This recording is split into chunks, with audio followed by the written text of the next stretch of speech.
Say hey everybody, welcome back to So Rare First Pitch. I'm Alex Hooper. NBA, huh? We're here. We got playoff baseball. We're mostly going to talk about NBA today, though. Playoff baseball. Unfortunately, the game weeks are very long, so there's not a ton to get into. I will say before we get into the NBA stuff, though, on the MLB side, there are a lot of good deals to be had.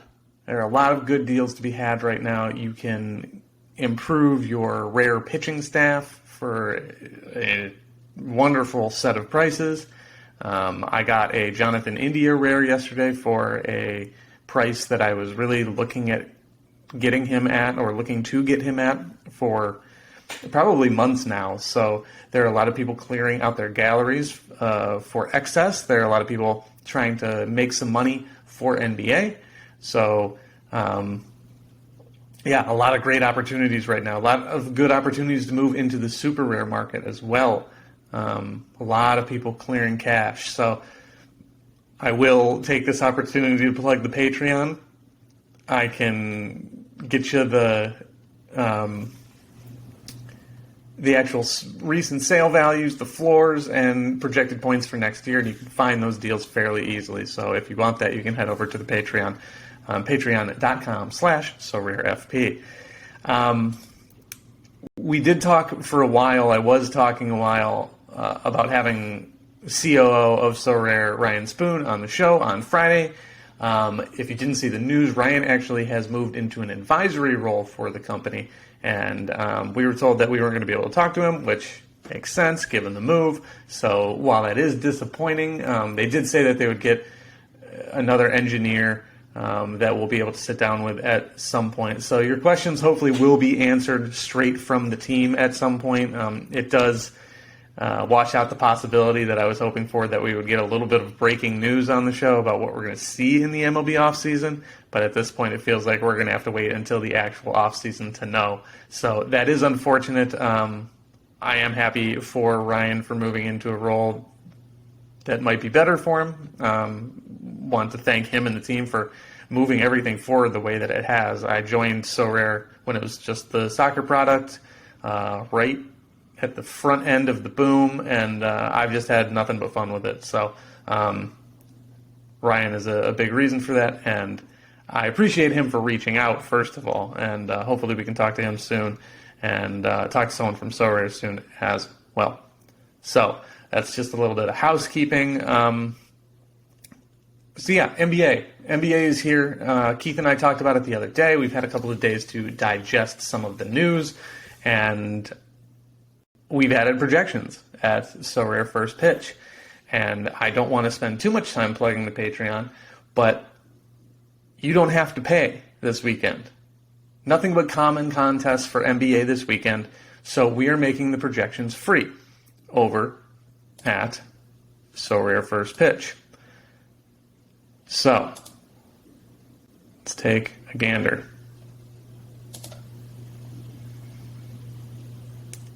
Pardon my dust, as I say. Getting used to this new studio. So, all right, here we go. So, free projections this week. Game week 1. So it's this weekend starting Friday, I want to say about 7 o'clock.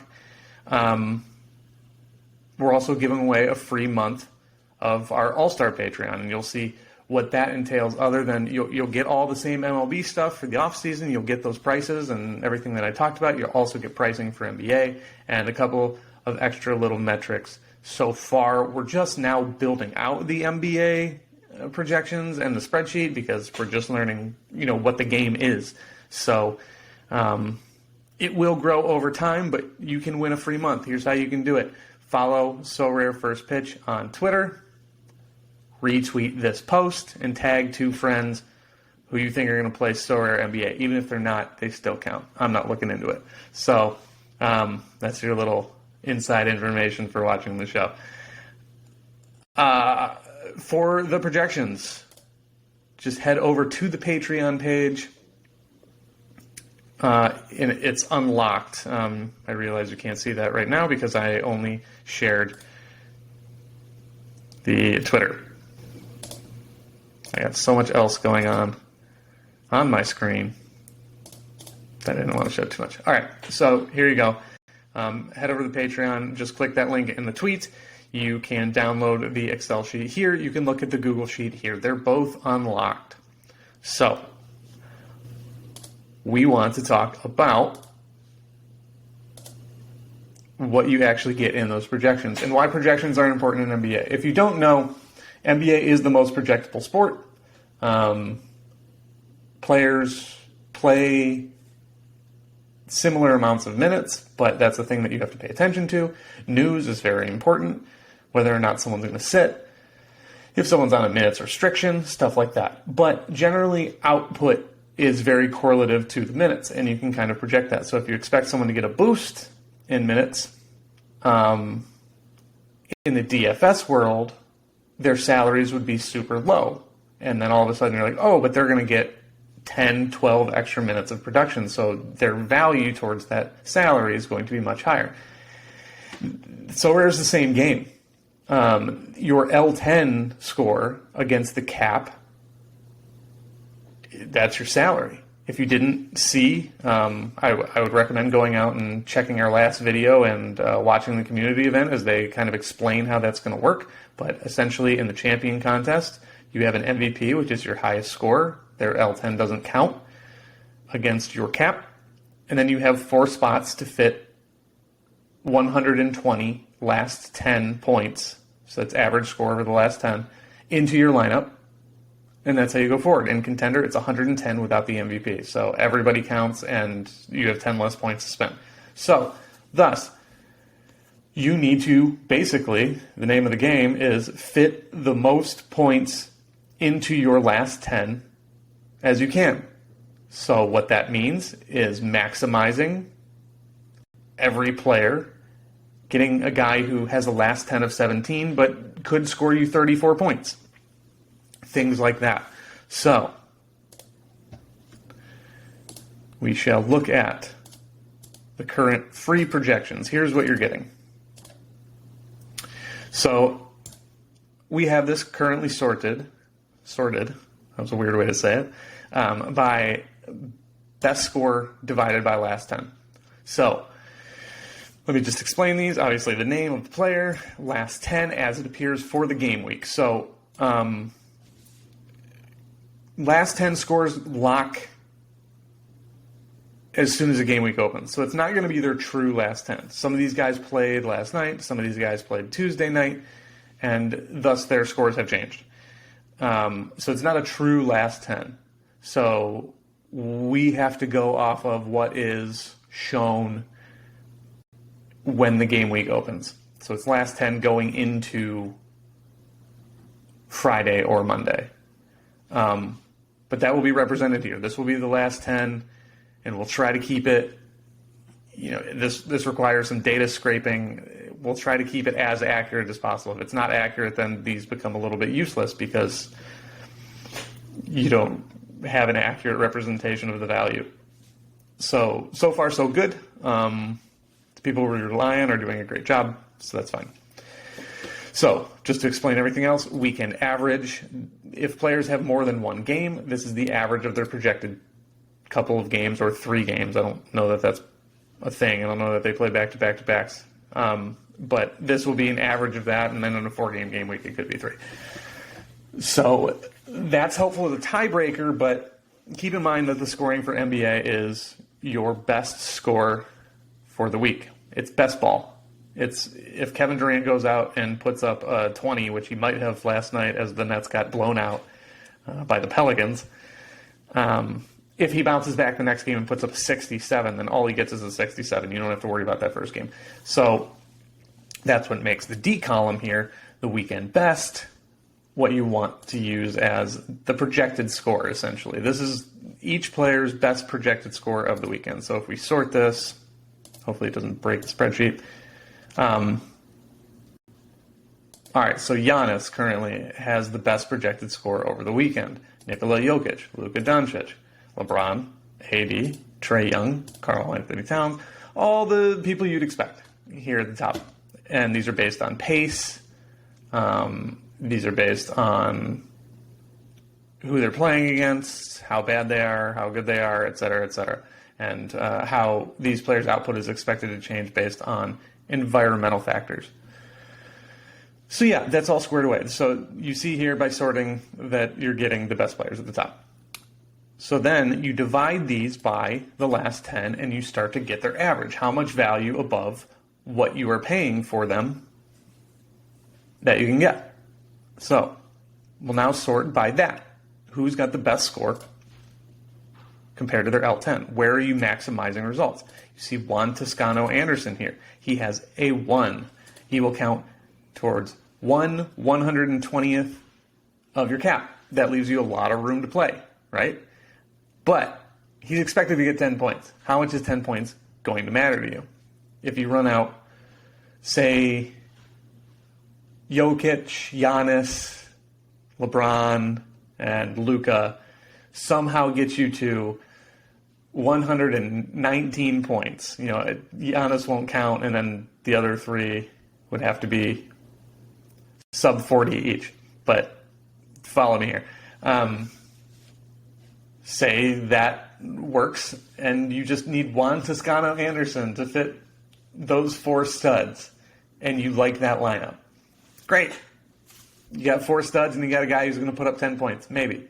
If he goes over 10 points, you're looking good. If he goes under, not so good. But most likely that 10 points with all those guys, it might not be optimal. So just because, Toscano Anderson has a huge multiple lead in this value category does not mean he's the best player to play. What you are looking for you have conditional formatting here, so the guys who have the top percentile scores are going to come out red. So what you want, basically, is the guys here who have not necessarily sub 10 last 10 scores, but, lower than 35. Like Trae Young here, 35, and it's coming up red. Like, hey, and actually I should probably flip this to look like this. There you go. So now low L10 scores are going to pop. But basically these guys are going to be in the middle. If you see guys with middling L10 scores, but their projections are red, these are the guys you want. John Collins and Colin Sexton are the best 2 players by projection for this week in terms of value. So who else would you identify here? We can do a Dora the Explorer thing, and I can wait. And then you all yell out, Trae Young. 47 projected points. It's just because it's such a huge amount of points. The 35 is not great, but when you have a guy like John Collins, you're looking at 21 apiece. Is my math? My math's horrible. 26 apiece. If Trae Young's L10 was 26, you'd play him every week. And you're getting a teammate too, so you get a little bit of correlation there. So that's great. So all of a sudden you're looking at John Collins, Colin Sexton, Trae Young. Now, when I ran this initially, when I ran my optimizer, and that's something we'll talk about in a second, the optimal lineup was Nikola Jokic, Joel Embiid, Trae Young, John Collins, and Colin Sexton. That was the best projected lineup for the weekend. Now, Giannis has overtaken Jokic for the best projected score by 3, so now Giannis becomes Jokic, and I'd have to run the optimizer again to see. But just by these visual cues that you get in the projections, you can see who the best players are. Do you have them in your gallery? At this point with Commons, probably not. But if you do, play them, and then make the rest of the team fit. But know that you're getting the most value out of these guys. That is what this tells you. That is what you learn from the projection set. And you can even look at who's the worst. And you're going to get some really weird scores. So Rodney Magruder has an L10 of 16, is projected to score less than 1 point. Obviously, that's not going to work. Damian Lee, even though he's got an L10 of 4, 1 point. Obi Toppin, 36. So he's been performing fantastic. His teammate, I think Emmanuel Quickley is still in New York, 37. They're projected for 33 total points. Apparently you want to stay away from the Knicks. Then you start to see some high scores here. Siakam, Porzingis, Jimmy Butler, De'Aaron Fox, Kevin Porter, Malcolm Brogdon. High L10s, but their projections just aren't that great. When you're looking at a sub-1 projection here, if they're projected to score less than their L10, then it's just not a good play.